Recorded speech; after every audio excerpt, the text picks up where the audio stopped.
আসসালামু আলাইকুম ভাই বন্ধুরা। বর্তমানে একটা বিষয় খুব হট টপিক হয়ে দাঁড়াইছে। বিষয়টা হইতেছে আমাদের দেশের জাতীয় সঙ্গীত।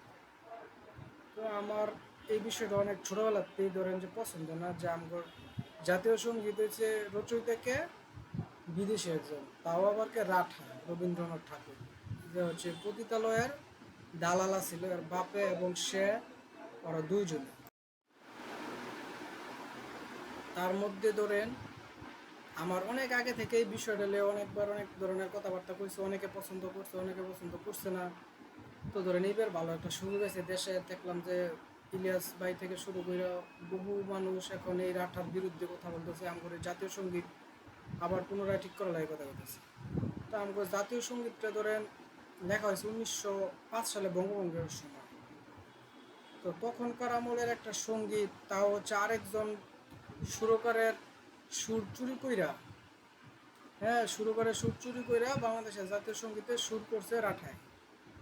তো এই রাঠার বিদ্বেষে আমি বহু আগে থেকেই, যখন হয়েছে একটু বুঝ জ্ঞান হয়েছে, এই আলাই যখন ধরেন বাংলাদেশের সাধারণ মানুষের বিপক্ষে, মানে পশ্চিম পূর্ব বাংলার সাধারণ মানুষের বিপক্ষে, হিন্দু হোক মুসলিম হোক সবার বিপক্ষে সে অবস্থান নিয়েছিল 1905 সালে বঙ্গভঙ্গের সময়, মানে যখন দুই বাংলাটা ভাগ হওয়ার কথা ছিল।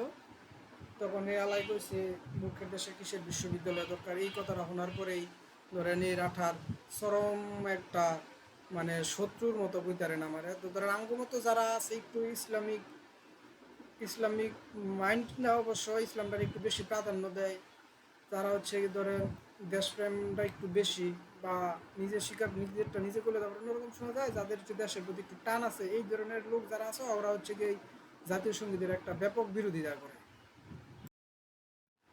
এই সোনার বাংলা গানটার মানে লেখার মূল কারণ ছিল হয়েছে গিয়া, মানে হচ্ছে আমগো বাংলাদেশে তখনকার আমলে যারা ছিল অগরে ছোট কইরা, অগর অপমান কইরা, আর হয়েছে পশ্চিমবাংলা, বর্তমান পশ্চিমবাংলা যারা আছে অগরে উপরে রাখা আমগরে নিচে কইরা আর কি এই গানটা তখন রচয়িত হয়েছিল। তারপরে ধরেন এই সোনার বাংলা গানের মধ্যে কিছু মানে দেব দেবীরে নিয়েও উনি একটু বেশি লাফালাফি করছে, যেটা আমার একদমই পছন্দ না। দেব দেবীর লাফালাফি করা মানে আমি হিন্দুদের দেব দেবীর বিপক্ষে না, এটা এদের ধর্ম, এক ধর্ম, ওরা অবমত পালন করবো, এটা হলে আমার কোনো মাথা ব্যথা না, কিন্তু আমাদের দেশের একটা জাতীয় সঙ্গীতের মধ্যে এইসব অবাঞ্ছিত কথাবার্তা থাকবো, এই জিনিসটা আসলে আমার একদমই পছন্দ না। তাছাড়া ধরেন সর্বোপরি রাখার কোনো কাজই আমার পছন্দ না, এই আল্লাহর আমি দেখতারি না, কারণ যখন আমাদের দেশের বিরুদ্ধে কথা বলছে তখন আমি ওরা দেখতাম। আর আরেকটা মেজর ইস্যু হয়েছে গিয়ে ধরেন বাংলাদেশে অনেক লোক আছে ভারত বিরোধিতা করে। তো ওরা ভারত বিরোধিতা করে আবার জাতীয় সঙ্গীতের পক্ষে থাকে, এইটা আসলে কেমন নড়িগিরির মতো মনে হয় আমার কাছে।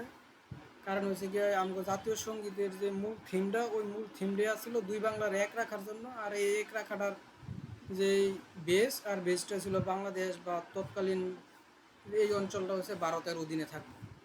তো যেই গানের মূল ফোকাসটা হয়েছে গিয়ে আমগরে অপরাধীন বা ভারতের পক্ষে রাখার লাগিয়ে লেখা, এই গান আবার এত বছর পরে, মানে 1905 সালের গান গিয়া 1971 সালে, কত বছরের গ্যাপ, মোটামুটি বহুত বছর পরে গিয়ে আবার বাংলাদেশের জাতীয় সঙ্গীত হইল। এটা আসলে কেমন আমগো মানে আমার ব্যক্তিগতভাবে আমার বুঝে ধরেন।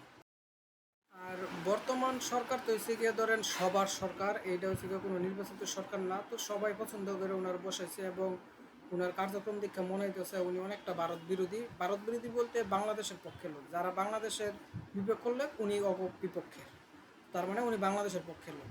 তো উনি বাংলাদেশের পক্ষের লোক হলে উনি কিন্তু হুট করে চাইলেই পারে যে এই জাতীয় সঙ্গীতটারে বাদ দিয়া ওনার যে বাংলাদেশের প্রতি প্রেম টান ভালোবাসা যা আছে এটা হচ্ছে সুন্দর মতো একটা প্রকাশনী গড়াইতে পারে, এই জাতীয় সঙ্গীতটারে বাংলাদেশ থেকে বাদ দিয়ে বাংলাদেশকে একটা কলঙ্কমুক্ত দেশ হিসেবে উনি আবার সামনে নিয়ে যাওয়ার একটা রাস্তা ওনার সামনে আছে।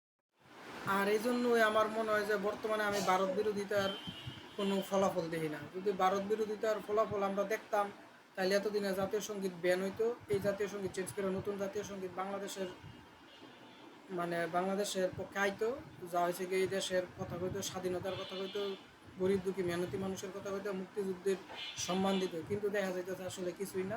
এ রাখার সঙ্গীতে রয়ে গেলো, যে এটা আমার শুনলেই অনেক রাগ উঠে, কিছু করার নাই।